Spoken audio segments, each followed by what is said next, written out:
Hello hi ಎಲ್ಲರಿಗೂ ನಮಸ್ಕಾರ.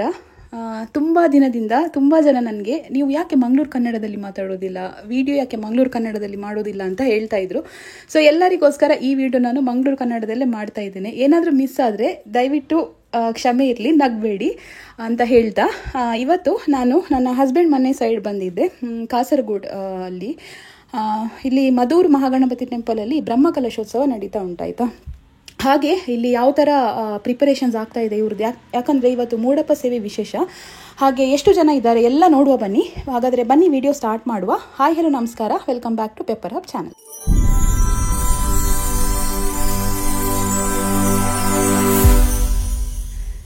ಇದು ಸ್ಯಾಟರ್ಡೇ ವ್ಲಾಗ್ ಆಗಿರ್ತದೆ. ಬೆಳಗ್ಗೆ ಎದ್ದು ತಿಂಡಿಯೆಲ್ಲ ತಿಂದು ಫ್ರೆಶ್ ಅಪ್ ಆಗಿ ನಾವೆಲ್ಲರೂ ದೇವಸ್ಥಾನಕ್ಕೆ ಹೊರಟಿದ್ದೆವು. ಹಾಗೆ ಕಾರು ನನ್ನ ಹಸ್ಬೆಂಡ್ ಆಂಟಿ ಮನೆಯಲ್ಲಿ ಪಾರ್ಕ್ ಮಾಡಿದ್ದೆವು. ಹಾಗೆ ಇದೆಲ್ಲ ನನ್ನ ಹಸ್ಬೆಂಡ್ ಮನೆ ಸೈಡಿದು ಏರಿಯಾ ಆಯಿತಾ. ಹಾಗೆ ಹೇಗೋ ಮಧುರಿಗೆ ಹೋಗ್ತಾ ಇದ್ದೇವೆ, ಇದನ್ನು ಕೂಡ ಒಂದು ಶೂಟ್ ಮಾಡಿ ನಿಮಗೆಲ್ಲ ತೋರಿಸುವ, ಈ ಏರಿಯಾ ಹೇಗಿದೆ ಅಂತ ಈ ವಿಡಿಯೋ ಮಾಡ್ತಾ ಇರೋದು. ತುಂಬಾ ತಂಪು, ಈಗ ಸಮ್ಮರ್ ಸೀಸನ್ ಅಲ್ವಾ, ಸ್ವಲ್ಪ ಸೆಕೆ ಜಾಸ್ತಿ ಇಲ್ಲಿ. ಅಂದರೆ ಬೀಚ್ ಸೈಡ್ ಅಲ್ವಾ, ಹ್ಯುಮಿಡಿಟಿ ಸ್ವಲ್ಪ ಜಾಸ್ತಿ ಇರ್ತದೆ, ಹಾಗೆ ಬಿಸಿ ಗಾಳಿ. ಆದರೂ ಇಲ್ಲಿ ತೆಂಗಿನ ಮರ ಎಲ್ಲ ಜಾಸ್ತಿ ಉಂಟಲ್ಲ, ನಮ್ಮ ಸೈಡೆಲ್ಲ ಇದೆಲ್ಲ ನೋಡಲಿಕ್ಕೆ ಸಿಕ್ಕುವುದಿಲ್ಲ. ಹಾಗೆ ನನ್ನ ಹಸ್ಬೆಂಡ್ ಮನೆ ಸೈಡೆಲ್ಲ ಇದೆಲ್ಲ ನೋಡಲಿಕ್ಕೆ ತುಂಬ ಖುಷಿ ಆಗೋದು ಆಯಿತು ಅಪರೂಪಕ್ಕೆ ಹೋಗುವಾಗ. ಇದು ನೋಡಿ ನನ್ನ ಹಸ್ಬೆಂಡ್ ಆಂಟಿ ಮನೆ ಇದು. ಇದರ ಆಪೋಸಿಟ್ ಮನೆಯಲ್ಲಿ ನಾವು ಗಾಡಿ ಪಾರ್ಕ್ ಮಾಡಿದ್ವಿ.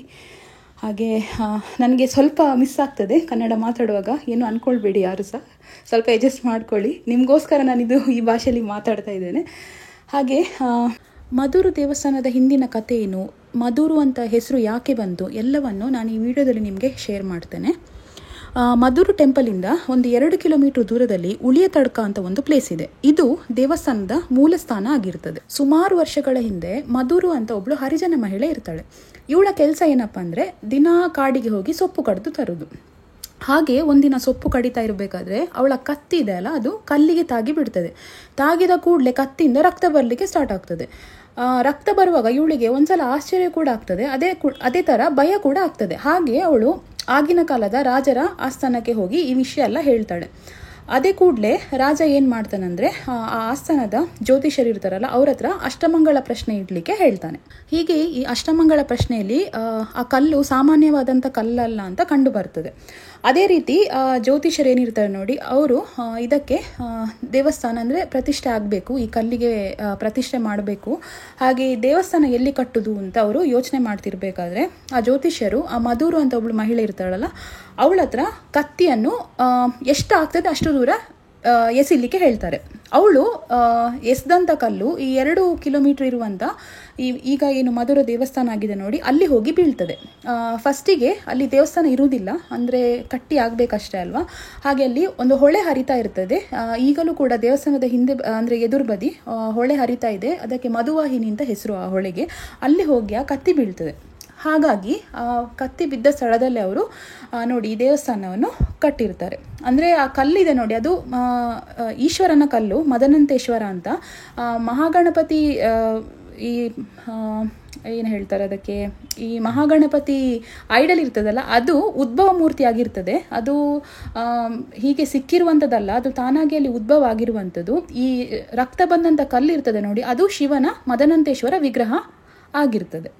ಇದು ಈ ಮಧುರು ದೇವಸ್ಥಾನದ ಮೇನ್ ಕತೆ ಆಗಿರ್ತದೆ. ಆ ಮಹಿಳೆ ಇರ್ತಾಳಲ್ಲ ಅವಳ ಹೆಸರನ್ನೇ ಈ ದೇವಸ್ಥಾನಕ್ಕೂ ಕೂಡ ಇಟ್ಟಿರುವಂಥದ್ದು. ನಾವಿಲ್ಲಿ ಒಂದು ಬೆಳಗ್ಗೆ 11 ಗಂಟೆ ಹಾಗೆ ರೀಚ್ ಆದ್ವಿ.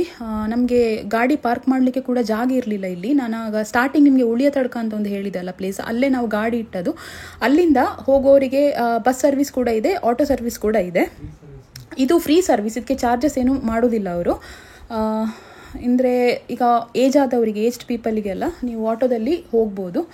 ಹಾಗಾಗಿ ಇದು ಮೇನ್ ಎಂಟ್ರೆನ್ಸ್ ನೋಡಿ ದೇವಸ್ಥಾನದ್ದು. ತುಂಬಾ ಜನ ಇದ್ರು ಇಲ್ಲಿ ಹೋಗಬೇಕಾದ್ರೆ.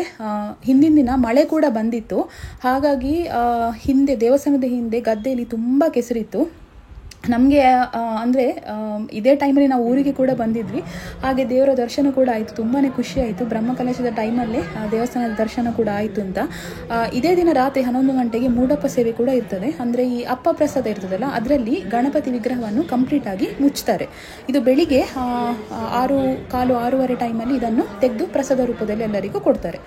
ಬನ್ನಿ ನೋಡುವ ಯಾವ ಥರ ಇಲ್ಲಿ ಎಷ್ಟು ಜನ ಇದ್ದಾರೆ, ದೇವಸ್ಥಾನ ಒಳಗೆ ಯಾವ ಥರ ಅಲಂಕಾರ ಮಾಡಿದ್ದಾರೆ. ಅಂದರೆ ದೇವರ ವಿಗ್ರಹ ನನಗೆ ವಿಡಿಯೋ ಮಾಡಲಿಕ್ಕೆ ಆಗಲಿಲ್ಲ, ತುಂಬ ರಶ್ ಇತ್ತು. ನನ್ನಿಂದ ಆದಷ್ಟು ಮಾಡಿದ್ದೇನೆ. ಊಟದ ವ್ಯವಸ್ಥೆ ಯಾವ ಥರ ಇತ್ತು ಎಲ್ಲವನ್ನು ಈ ವಿಡಿಯೋದಲ್ಲಿ ನೋಡುವ ಬನ್ನಿ.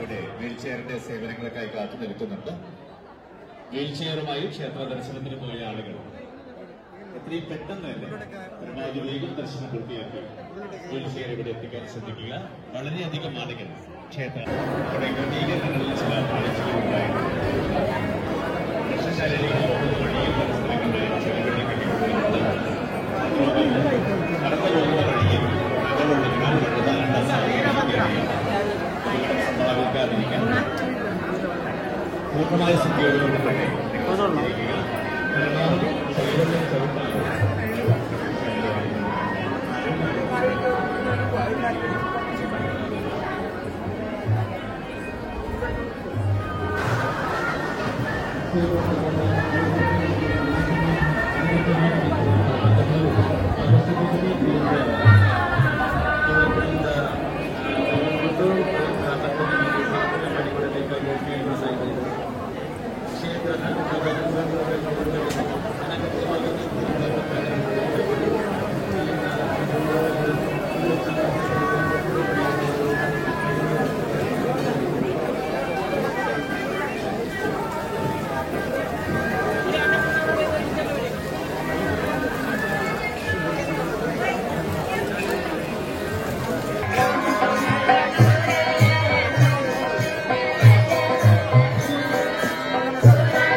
ಬ್ಲಾಕ್ ಆಗ್ತದೆ.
Gracias.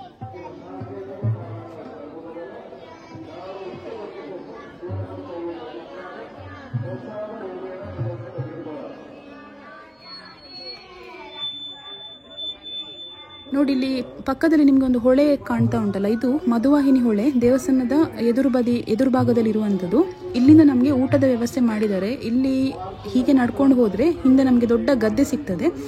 ಆ ಗದ್ದೆಯಲ್ಲಿ ಹೊರೆ ಕಾಣಿಕೆ ಇಡುವಂಥದ್ದಾಗಿರ್ಬೋದು ಅಥವಾ ಊಟಕ್ಕೆ ಪ್ಲೇಸನ್ನು ಮಾಡಿದ್ದಾರೆ ನಮಗೆ. ನೋಡಿ ಇದಿಷ್ಟು ಹೊರೆ ಕಾಣಿಕೆ ಬಂದಂಥ ಎಲ್ಲ ಬೇರೆ ಬೇರೆ ತರಕಾರಿ ಐಟಮ್ಸ್ ಎಲ್ಲ ಇಲ್ಲಿ ಇಟ್ಟಿದ್ದಾರೆ.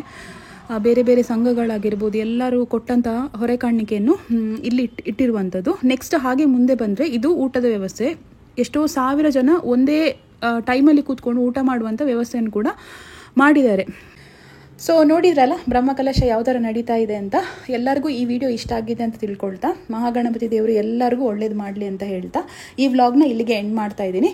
ಮತ್ತೊಂದು ಹೊಸ ವಿಡಿಯೋದೊಂದಿಗೆ ಮತ್ತೆ ಸಿಗ್ತೀನಿ ನಿಮಗೆ. ಟಿಲ್ ದೆನ್ ಟೇಕ್ ಕೇರ್, ಬಾಯ್.